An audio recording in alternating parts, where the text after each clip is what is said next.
amados, recebam a paz do Senhor. Evangelho de Jesus, segundo escreveu João, capítulo de número 3, versículo de número 16. Evangelho de João, capítulo de número 3, versículo de número 16. Porque Deus amou o mundo de tal maneira que deu seu Filho unigênito, para que todo aquele que nele crê não pereça, mas tenha a vida eterna. Por favor, por duas vezes, vamos juntos? 3, 2, 1. Porque Deus...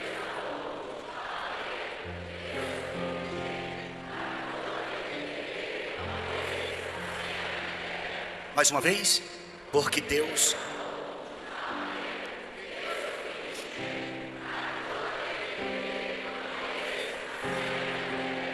Amém. Por favor.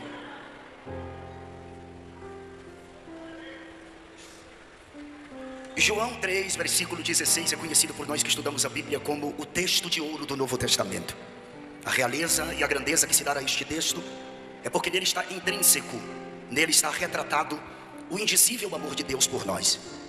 Se eu fizesse uma pergunta nesta noite aos pais, e eu me incluo nesta pergunta, se você daria o seu filho para morrer pelos pecados de alguém, eu tenho certeza que a sua resposta seria um enfático não.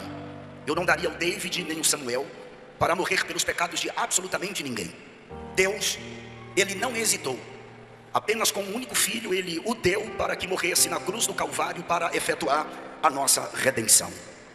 Isaías capítulo de número 53, existe uma biografia de Cristo antecipada, e o profeta messiânico diz no capítulo 53, a partir do versículo de número 1, quem deu crédito à nossa pregação, e a quem se manifestou o braço do Senhor?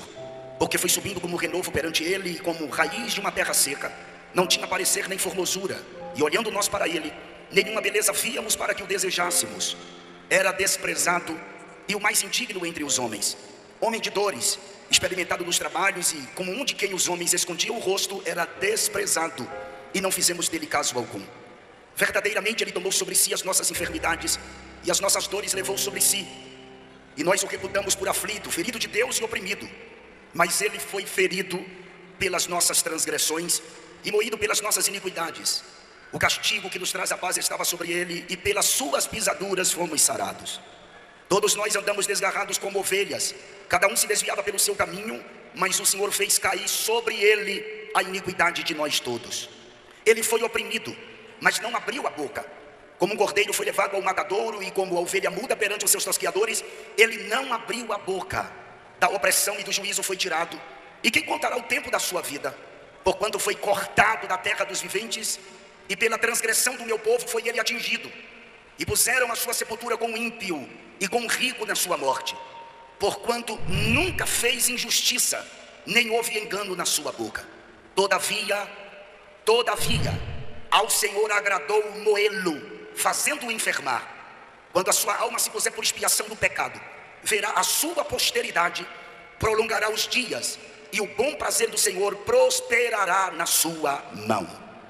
750 anos mais tarde, nasceu Jesus em Belém. Todo mundo sabe que ele nasceu em Belém. Ele foi criado na pobre e miserável Nazaré. Pobre e miserável Nazaré, porque Nazaré era um lugarejo chamado de cidade, que não tinha mais do que 100 famílias. Famílias agricultoras que dormiam no chão. Isso significa dizer que Nazaré não passava de 300 habitantes.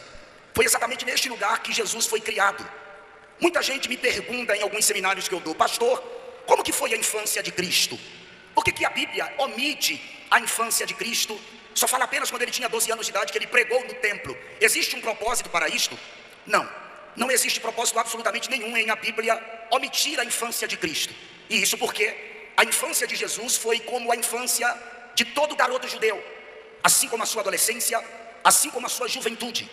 Com 5 anos de idade, era o período em que o menino passava por um outro ciclo de vida, ou ele entrava num novo ciclo. Ele começava a estudar os 5 primeiros livros da Bíblia: Gênesis, Êxodo, Levítico, Número e Deuteronômio. Quando ele completava 10 anos, ele já tinha decorado todos os 5 primeiros livros da Bíblia, e ele entrava num segundo ciclo de vida, onde nesse segundo ciclo de vida, ele aprendia sobre os livros históricos, poéticos e proféticos. Quando o garoto completava 14 anos de idade, era o momento do garoto decidir acerca da sua vida. Ou ele iria aprender aos pés de um mestre, ou senão ele iria dedicar-se à profissão do seu pai. Como Jesus não tinha um mestre à altura para ensiná-lo, Jesus optou a dedicar-se à profissão do seu pai. Isso significa que Jesus trabalhou durante toda a sua vida com prego, martelo e madeira, os instrumentos da sua própria crucificação. Quando ele completa 30 anos de idade, ele coloca a sua caixa de ferramenta nos ombros, vai até o Rio Jordão, lá é batizado pelo seu primo João Batista, e a partir de então, dá-se início ao seu ministério. Quando Jesus começou a pregar, Jesus se estabeleceu na cidade de Cafarnaum, uma cidade naquela época considerada uma grande cidade, com cerca de 3.000 habitantes. Jesus não só passou a residir em Cafarnaum, como também Cafarnaum se tornou sede do seu ministério. Quando Cristo começa a pregar, várias invejas surgiram por conta das facções religiosas existentes naquela época. O Evangelho segundo escreveu Lucas, no capítulo de número 4, versículos 28 e 30, diz que na primeira pregação que Jesus fez, tentaram matá-lo. A verdade é que nos dias de Jesus existiam pelo menos 26 facções religiosas, mas a maior e mais implacável e contundente perseguição sofrida por Cristo foi por conta da cúpula judaica. A cúpula judaica era composta de 3 classes de pessoas que viviam interligadas entre si. Eram eles, os escribas, os homens inteligentes daquela época, os chamados copistas da lei, os anciãos, que eram os homens dotados de caráter maduro, que tinham habilidade para aconselhar as pessoas que eles procuravam, e os fariseus, que controlavam 60% do povo no quesito religião. Escribas, anciãos e fariseus formavam uma cúpula judaica. Cúpula esta que, desde que Cristo iniciou o seu ministério, de alguma forma planejaram, incitaram o povo a matar Jesus. Em Marcos capítulo de número 14, versículos 1 e 2, tem o plano para matá-lo. Olha o que está escrito: faltavam apenas 2 dias para a Páscoa e para a festa dos pães sem fermento, e tanto os líderes dos sacerdotes como os professores da lei procuravam um meio de prender Jesus à traição e matá-lo. No capítulo de número 12, versículo 14 do Evangelho segundo escreveu Mateus, tem uma conspiração para matá-lo. Diante disso, saíram os fariseus e começaram a conspirar sobre como poderiam matar Jesus. Em João capítulo de número 11, versículos 47 a 51, o sumo sacerdote Caifás assegura que Cristo morreria pelo povo. E está escrito no versículo 46 de João 11: mas alguns deles foram contar aos fariseus o que Jesus tinha feito. Então o chefe dos sacerdotes e os fariseus convocaram uma reunião do sinédrio. O que estamos fazendo? Perguntaram eles. Aí está esse homem realizando muitos sinais milagrosos. Se o deixarmos, todos crerão nele, e então os romanos virão e tirarão tanto o nosso lugar como a nossa nação. Então um deles, chamado Caifás, que naquele ano era o sumo sacerdote, tomou a palavra e disse: nada sabeis? Não percebeis que vos é melhor que morra um homem pelo povo e que não pereça toda a nação? Ele disse isso não de si mesmo, mas sendo sumo sacerdote naquele ano, profetizou que Jesus morreria pelo pecado da nação. A verdade é que todas as vezes que tentaram prendê-lo, não conseguiram, porque ainda não havia chegado a hora de Cristo. Mas ele sabia que seu momento iria chegar. E esse momento foi um momento chamado de Pessa, é a Páscoa do povo judeu. Jesus reúne-se com os discípulos, serve a última ceia. E a Bíblia diz no Evangelho segundo escreveu Marcos, no capítulo de número 14, que depois que Jesus serviu a ceia, Judas levantou-se da mesa, no intuito de traí-lo. Jesus sabia que iria passar por uma madrugada de interrogatório, sabia que iria sofrer na casa do sacerdote, na casa do sumo sacerdote. Mas mesmo assim, antes de se levantar da mesa e ir para o monte orar, a Bíblia diz que Jesus cantou um hino. Isso mesmo, Jesus cantou um hino. Quando ele sai dali da mesa, da ceia, ele vai para o Getsêmani com os discípulos. A Bíblia diz que foram apenas Pedro, Tiago e João. O capítulo 23 do Evangelho segundo escreveu Lucas diz que quando Jesus chegou no monte, ele olhou para os discípulos e disse-lhes no versículo 40: orai para que não entreis em tentação. E apartou-se deles cerca de um tiro de pedra, mais ou menos 20 a 30 metros, e pondo-se de joelhos, orava. A oração de Jesus no versículo 42 de 23 de Lucas diz que ele orava assim: Pai, se possível, passa de mim este cálice, todavia não seja feita a minha vontade, mas a tua. Quando Jesus está orando ao Pai: Pai, se possível for, passa de mim este cálice, aqui implica alguma coisa a respeito da cultura dos dias de Jesus. Quando alguém era condenado à cruz, a família do condenado passava pela vergonha do vitupério. A casa da família do condenado à cruz era queimada a fogo. A partir de então, o pai do condenado seria exposto à vergonha mais intensa dentro da sociedade. E Jesus aqui está como um homem, e quando ele diz: Pai, se possível, passa de mim este cálice, ele está dizendo ao Pai: eu não quero que você passe pela vergonha, todavia não seja feita a minha, mas a tua vontade. Naquele instante apareceu um anjo do céu que ele confortava. E enquanto o anjo confortou Jesus, logo depois ele começa a entrar em agonia. O versículo 44 diz que ele orava tão intensamente que o seu suor começou a se tornar em grandes gotas de sangue que corria até o chão. E Jesus começa a passar por aquele fenômeno chamado de hematidrose. Isso mesmo, hematidrose. A hematidrose só acontece em questões excepcionais. Não acontece com qualquer momento, com qualquer indivíduo. Diz que na história apenas 3 pessoas sofreram de hematidrose. Uma foi Jesus, outra foi uma freira na Idade Média, e outra pessoa foi uma garota no período da Segunda Guerra Mundial. Na história não registra outras pessoas que sofreram de hematidrose. E a pessoa, para sofrer de hematidrose, quando as glândulas sudoríparas são rompidas, para que o seu suor fique pigmentado com sangue, é preciso uma questão excepcional, provocado por uma fraqueza física, acompanhado de um abatimento moral violento, causado por uma profunda emoção, um profundo medo, um terror. E a verdade é que Jesus, ele estava levando a angústia por causa dos nossos pecados. Quando ele sua sangue, aquilo significa dizer que Jesus estava passando por um momento mais difícil da sua história. Depois Jesus se levanta e ele vai até os discípulos que estavam distantes dele cerca de 20 a 30 metros. E ele encontrou os discípulos dormindo e ele perguntou: não podeis velar comigo sequer uma hora? Por que os discípulos estavam dormindo, pastor? Por causa do mundo espiritual. Eu creio que isso já aconteceu com você alguma vez. Você dobrou seus joelhos para orar e o diabo efetuou a operação céu de bronze. E parece que existe uma dificuldade de você se conectar com o trono. E muitas vezes você se pegou dormindo nos joelhos. O mundo espiritual estava em atividade. Não sou eu que estou dizendo, é a Bíblia. Porque logo depois da oração de Jesus, aparece Judas com a guarda sacerdotal para prendê-lo. Era noite. Judas teve que beijar Jesus, porque os discípulos eram parecidos com ele. Quando Judas beija Jesus, os soldados, que era a guarda do templo, o prende. O versículo de número 52 do capítulo 22 de Lucas diz: e disse Jesus aos principais dos sacerdotes e capitães do templo e anciãos que tinham ido contra ele: saíste com espadas e porretes como para deter um salteador? Tenho estado todos os dias convosco no templo e não estendestes as mãos contra mim, mas esta é a vossa hora e o poder das trevas. Quando Jesus sai aqui do Getsemane, ele é levado para a presença do sacerdote. Depois da presença do sacerdote, ele é levado à presença do sumo sacerdote. E João acompanhou os soldados que levaram Jesus.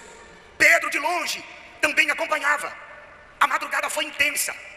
Os servos do sumo sacerdote constantemente o esbofeteavam, batia em seu rosto. Pedro, que havia ido nas escondidas até ao local onde Jesus estava sendo interrogado pelo sumo sacerdote, o capítulo 18 do Evangelho segundo escreveu João diz que João era amigo do sumo sacerdote e pediu a porteira para abrir a porta para que João entrasse para o pátio da casa. Era uma noite fria. Pedro se aquentava no lume da fogueira. De repente, o versículo de número 17 do capítulo 18 do Evangelho segundo escreveu João diz que a porteira olhou para Pedro e perguntou para ele: não és tu um dos discípulos deste homem? E respondeu Pedro e disse: não sou. Versículo 25 do capítulo 18 do Evangelho de João: e Simão Pedro estava ali e aquentava-se, e disseram-lhe, pois, não és tu um dos seus discípulos? E ele negou pela segunda vez e disse: não sou. Versículo de número 26 e 27: e um dos servos do sumo sacerdote, perante aquele a quem Pedro cortara a orelha, disse: não te vi eu no horto com ele? Pedro negou terceira vez e logo o galo cantou. Pastor, por que o galo cantou quando Pedro negou pela terceira vez? O galo aqui não significa apenas a ave que canta. Aqui significa pelo menos duas coisas. Primeiro, era o momento da troca da guarda romana. Os soldados que passaram a noite iriam para o descanso e outros assumiriam o posto. Segundo, era o momento em que os sacerdotes iam remover a cinza do altar do holocausto do templo, colocar nova lenha para ser queimado um novo holocausto. Ou seja, a crucificação estava começando. Quando amanhece o dia, pegaram Jesus e levaram-no à autoridade chamada Pilatos. Pilatos olha para Jesus, descobre que ele havia nascido na jurisdição de Herodes, e Pilatos pede os seus soldados que levem Jesus à presença de Herodes. O capítulo 23 do Evangelho segundo escreveu Lucas está escrito no versículos 11, 12, 13 e 14 que quando Herodes recebeu Jesus juntamente com seus soldados, o desprezou. escarneceram de Jesus, vestiram-o com uma roupa resplandecente. E sabe o que Herodes fez? Pegou Jesus e enviou de volta a Pilatos. Por que Pilatos envia Jesus a Herodes e Herodes torna a enviá-lo a Pilatos? Porque eles dois estavam brigados politicamente. E a Bíblia quem diz isso, versículo de número 12, de 23 de Lucas. E no mesmo dia, Pilatos e Herodes entre si se fizeram amigos, pois dantes andavam em inimizades um com o outro. Quando Pilatos recebe Jesus de volta, a Bíblia diz que Pilatos ordenou que o flagelasse. O flagelo era algo insuportável. E a verdade é que depois do flagelo, a autoridade por nome Pilatos era para soltar Jesus. Eu creio que a maioria dos que estão aqui já viram aquele filme de Mel Gibson chamado de A Paixão de Cristo. No meu ponto de vista de investigador desse assunto, ninguém relatou tão apropriadamente a crucificação de Jesus e o seu flagelo como este filme A Paixão de Cristo. E se os senhores não conhecem esse filme, por favor assista. Inclusive, procure no YouTube o ator principal chamado de Jim Caviezel, que por conta do filme que protagonizou, ele acabou se convertendo e o seu testemunho é extraordinário. É impossível você não chorar com o testemunho desse indivíduo que diz ele que sofreu retaliações depois do filme. Inclusive, depois do filme, Hollywood nunca mais o convidou para fazer um grande papel. O flagelo era insuportável. O prisioneiro, o condenado, apanhava nas costas, na frente, até mesmo na sola dos pés. Os soldados mais fortes empunhavam azorragues com bolinhas de chumbo ou ossos de carneiro em tiras múltiplas e batia com tanta violência no condenado que perfurava o tecido humano e grudava até mesmo nos ossos e nas costelas do condenado. E Jesus passou por tudo isto. Depois do flagelo, pegaram Jesus e apresentaram a Pilatos. Pilatos tinha autoridade para soltar Jesus. A Bíblia diz que era Páscoa, e por ocasião da Páscoa devia se soltar um prisioneiro. Vale lembrar que isso aqui não é um princípio bíblico. Isso aqui é um costume que os judeus criaram de soltar alguém por ocasião da Páscoa.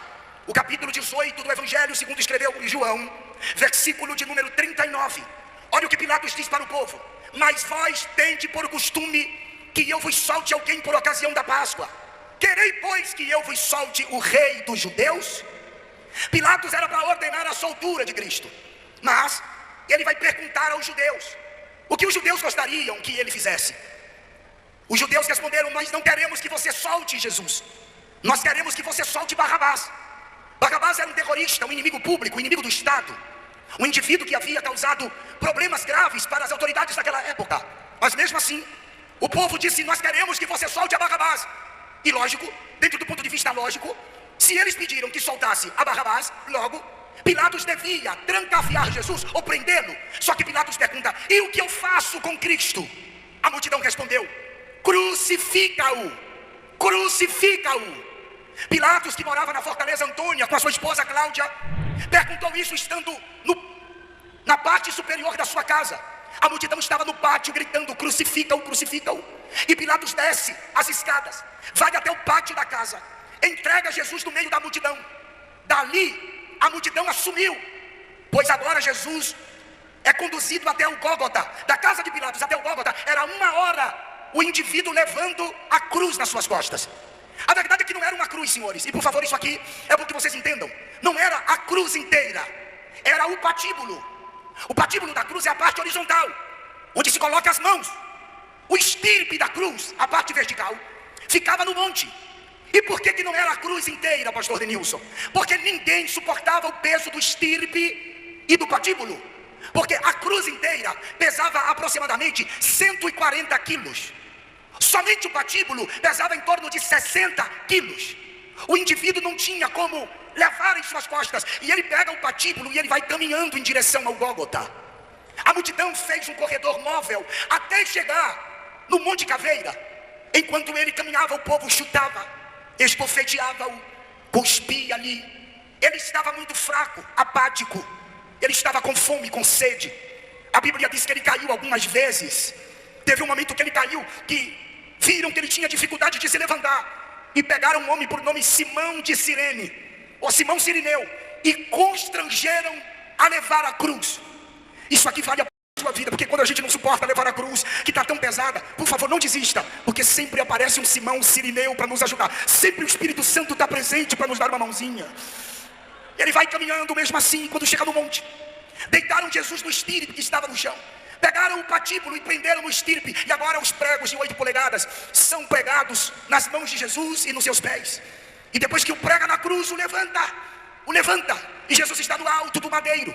A multidão estaria em volta da cruz. É um pensamento meu, por favor, compreenda. Imagine Marta e Maria, uma segura na mão direita, outra na mão esquerda, e olhava para Lázaro e dizia assim: Lázaro, faça alguma coisa por ele. Ele ressuscitou você no 4º dia.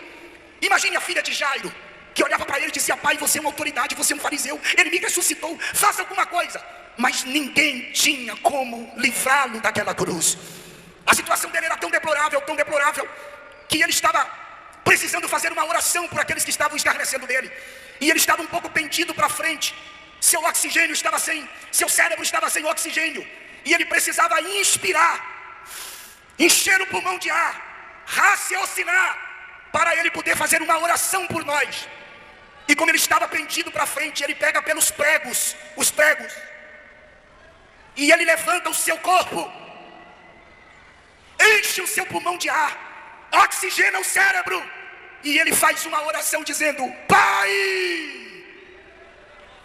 perdoa-lhes, porque não sabem o que fazes. A mensagem desta noite, eu não sei se vocês já entenderam, não é uma mensagem de reteté. Esta é a maior mensagem da Bíblia, a cruz de Cristo. A mensagem de hoje é para você relembrar aquilo que ele passou, aquilo que ele viveu. Aleluia. Esses dias na internet, nas redes sociais, eu vi muitas pessoas comentando por causa da escola de samba em São Paulo, Gaviões da Fiel. Inclusive deputados emitiram nota de repúdio, porque a Gaviões da Fiel colocou 2 atores, um representando Cristo e o outro Satanás. E Satanás pisava em Cristo, maltratava Cristo, chutava Cristo. E eu vi que muitas pessoas não entenderam absolutamente nada, ou melhor, não entendem nada da crucificação. Não foi o diabo quem pisou em Jesus, não foi o diabo que chicoteou Jesus, não foi Satanás quem pisou Jesus. Satanás, na verdade, não encostou um dedo em Jesus. Tudo quem fez foi o Pai. 53:10 de Isaías: ao Pai agradou moê-lo. Deus moeu, Deus castigou. O chicote foi do Pai, pastor.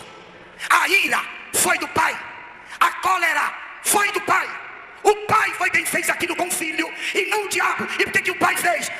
Porque se ele fizesse comigo e contigo, nós estaríamos perdidos. Por que ele fez com o Filho? Porque ele é justo, imaculado, santo, cordeiro. E ele estava dizendo: eu vou chicotear meu filho, eu vou derramar minha ira sobre meu filho, eu vou bater no meu filho, eu vou expor meu filho ao vitupério, para salvar você, Neemias, para salvar você, Moisés, para salvar você, Peterson, para salvar você, Denilson. Pegue na mão de alguém, por favor, diga: ele fez isto por você. Fale para alguém, fala. Pega na mão de alguém, pega. Ele fez isto por você. Ele fez isto pelo Senhor, pastor. Ele fez isto. Aleluia. Aleluia. Aleluia. Aleluia. O diabo não encostou a mão nele. Pelo contrário, o diabo não queria que ele fosse para a cruz.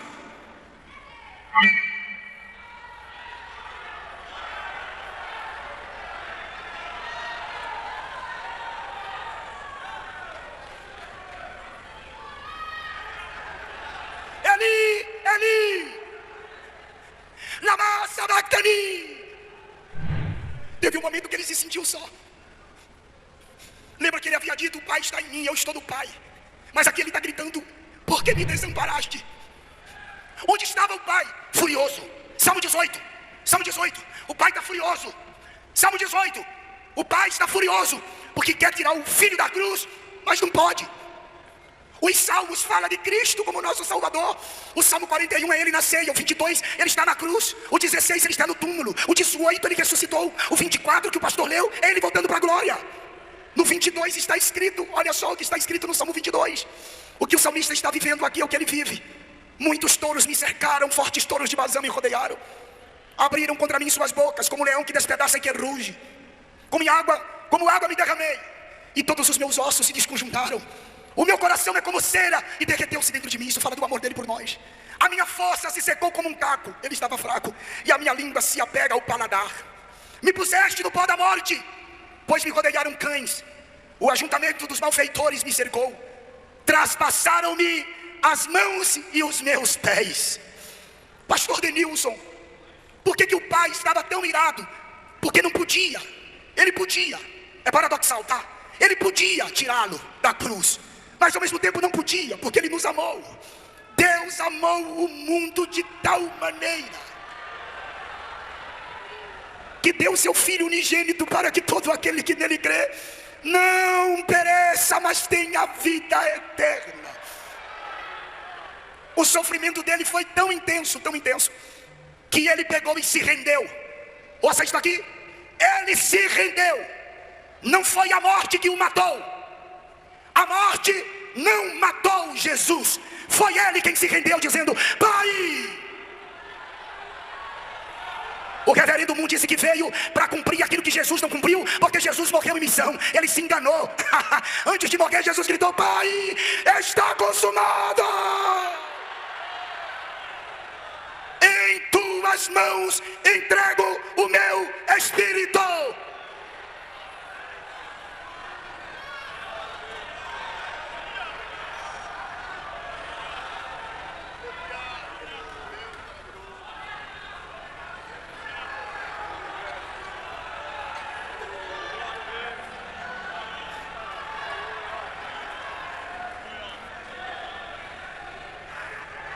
Quando ele expirou, ele vai para o tabernáculo celestial. Hebreus 9, versículo 36, se não me falha a memória. Ele precisa purificar o tabernáculo verdadeiro. E quando ele morre, que ele chega lá como sumo sacerdote, o véu do templo de 30 centímetros de espessura rasgou-se de alto a baixo. Ele estava dizendo: eu cheguei aqui, o caminho está aberto. Eu vou ter que pedir agora, levanta a mão para dar um grito de aleluia para o Cordeiro de Deus. O véu não rasgou para Deus sair, o véu se rasgou para eu entrar, para você entrar.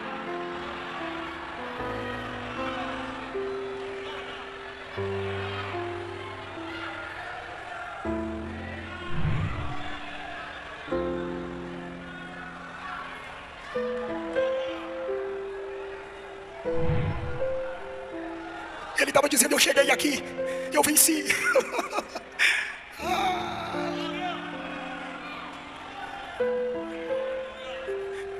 Pastor, mas e daí? Tem uma história tão linda. Se você quiser saber, você compra meu livro Inferno, Ficção Realidade, que está ali fora, para você entender como foi que aconteceu depois. Eu corri muito. Ele muda as vestes porque ele tem que ir no mundo dos mortos. E bíblica e teologicamente é provado isso através dos tipos. Por que ele muda de roupa? Porque ele precisa ir no mundo dos mortos, no chamado de Hades. Ele vai anunciar sua vitória. Ele não prega o Evangelion, boas novas de salvação. Ele só anuncia. O seio de Abraão estava lá. Abraão, por que seio de Abraão? Por causa da esperança de Abraão. E por que estavam ali? Porque aqueles que morriam em Deus no Antigo Testamento não podiam subir, porque havia uma separação entre Deus e o homem. Mas agora o véu rasgou-se. Lembra que Jesus disse ao ladrão da direita, o Dimas: hoje estarás comigo no paraíso.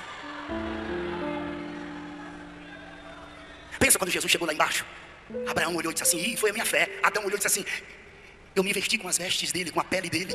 Ele é o cordeiro morto na fundação do mundo. Sansão olhou e disse: ele foi a minha força. Manoá gritou: eu vi numa coluna de fogo. Isaac disse: ele é o poço que deu águas vivas. Jacó gritou: eu lutei com ele no vale de Jaboque. Daniel disse: eu vi como o ancião de dias, mas estava na cova dos leões comigo. Misael, Ananias e Azarias olharam e disse: ele era o quarto homem no meio da fornalha de fogo. Ezequiel olhou e disse: ele é o rio que por onde passa os charcos de lodo são sarados e tem muitos peixes. Isaías gritou: ele é Emanuel, mas é maravilhoso conselheiro, Deus forte, Pai da eternidade. Ele é príncipe da paz. Os ateus dizem que ele não é nada. Os comunistas dizem que ele foi um revolucionário.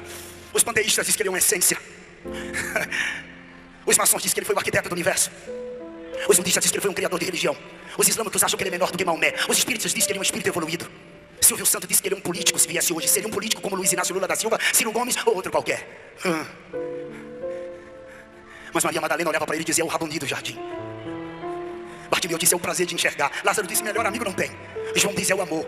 Pedro disse: é a pedra que a igreja, a Assembleia de Deus de Betim está edificando. Paulo disse: a profundidade das riquezas, tanto da sabedoria como da ciência de Deus.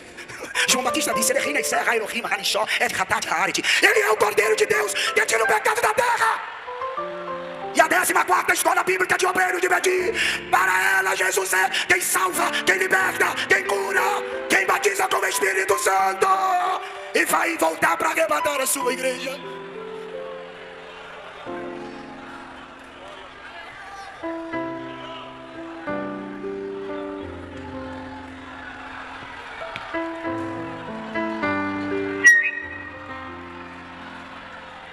Quem celebra Cristo nesta noite, levante a mão, levante a mão, levante a mão, levante a mão. Dá um grito de aleluia para o Cordeiro de Deus.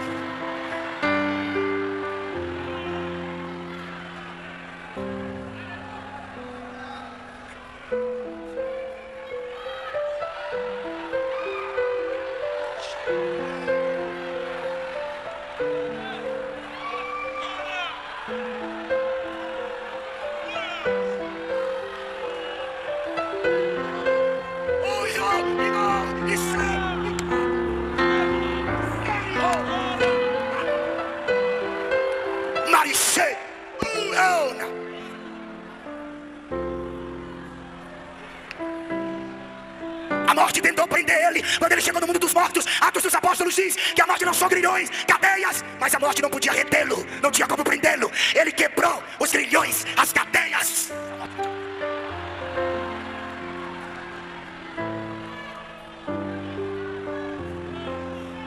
Pega na mão do crente aí, pega na mão do crente aí, pega. Fala, tudo isso ele fez por você, fala.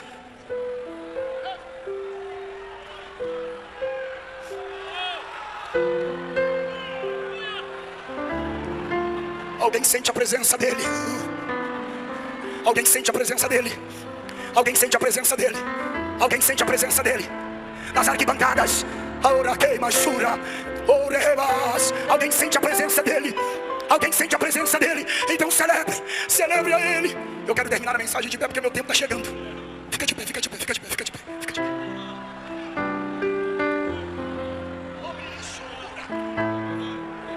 Ah, tem uma graça aqui, tem uma graça aqui, tem uma...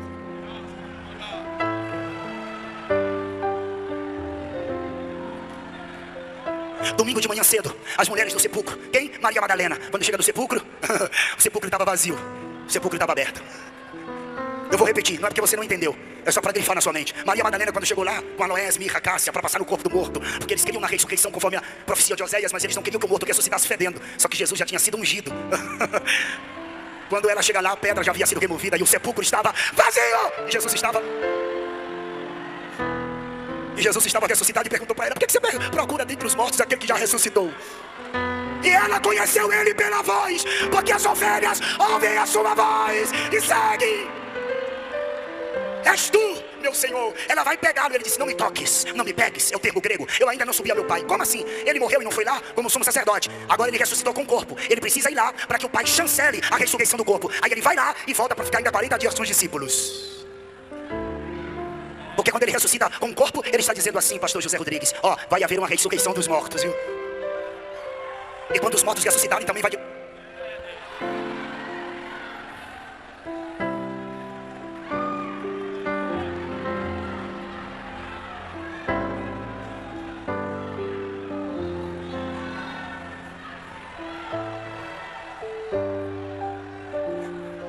Vai e avisa para Pedro que eu estou vivo. Por que avisar para Pedro? Porque Pedro havia negado. Em outras palavras, ele estava dizendo: diga a Pedro que eu perdoo ele, que ainda está de pé o meu pacto com ele. Diga a ele que ele me negou, mas não esqueci dele não, está de pé. Eu venci por ele, inclusive, avisa lá para ele. Eu tinha tanto para dizer a vocês, estou procurando aqui os espaços. E eu quero terminar. Alguém olhou para um pastor que estava participando de uma reunião de vários líderes de religião. E os líderes de religião sempre olhavam para o pastor e zombavam do pastor. E um deles perguntou: você fala tanto do teu Cristo que está vivo, mas teu Cristo quando morreu, nem um sepulcro ele tinha para ele. E o pastor respondeu: para que ele queria um sepulcro para ele mesmo, se ele só ia passar um final de semana? O sepulcro está vazio. He's not here. Ele não está mais aqui.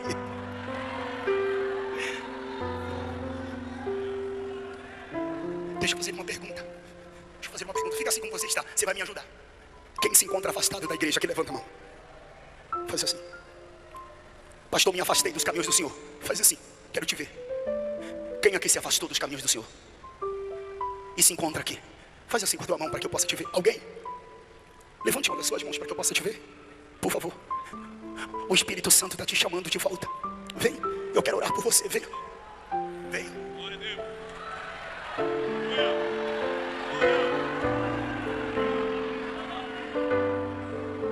Venha. Eu posso fazer um pedido para vocês. Você que está aqui nas arquibancadas, dá uma olhada na direita e na esquerda. Veja se tem alguém do seu lado não evangélico. Quem não é evangélico aqui, levanta a mão. Quem não é? Quem não é evangélico? Quem aqui não é evangélico? Levanta a mão. Alguém? Alguém do seu lado? Por favor. Por favor, me ajude. Está vindo outro aqui.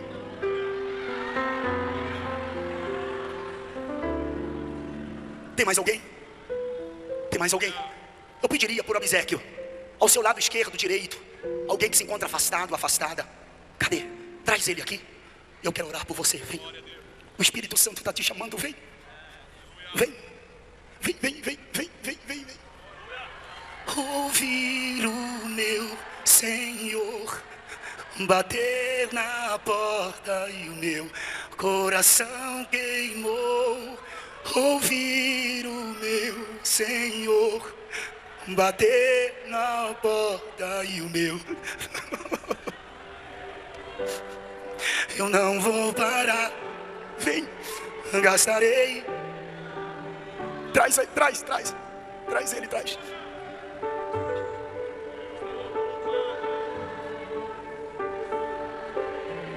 Tá vindo mais alguém?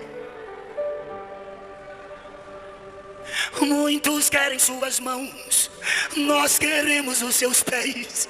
Muitos querem suas mãos, nós queremos seus pés. Deixa queimar, deixa queimar.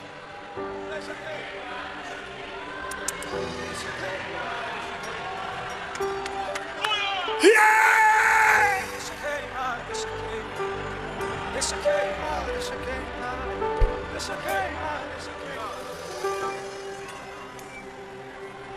La la la.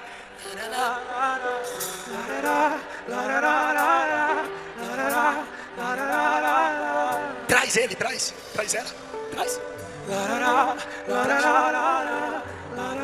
Traz ela, traz ele. Eu espero. 1 minuto. Tem mais alguém? Deixa queimar, deixa queimar. Tem mais alguém? Deixa queimar, deixa queimar. Deixa queimar, deixa queimar. Deixa queimar, deixa queimar. Deixa Dá um queimar. grito de glória pra ele. Deixa queimar, deixa queimar. Ali, glória. Deixa queimar, deixa queimar. Deixa queimar, deixa queimar. Deixa queimar, deixa queimar. Tem mais alguém? Deixa queimar, deixa queimar. Deixa queimar. Deixa queimar, deixa queimar. Deixa queimar, deixa queimar. Venha. Deixa queimar. Não adianta se esconder, protelar, procrastinar, adiar. Vem. Tua boa mão seja sobre esse povo, sobre o presidente, família, o ministério, as igrejas espalhadas nos 4 quadrantes de Minas Gerais. Faz algo novo.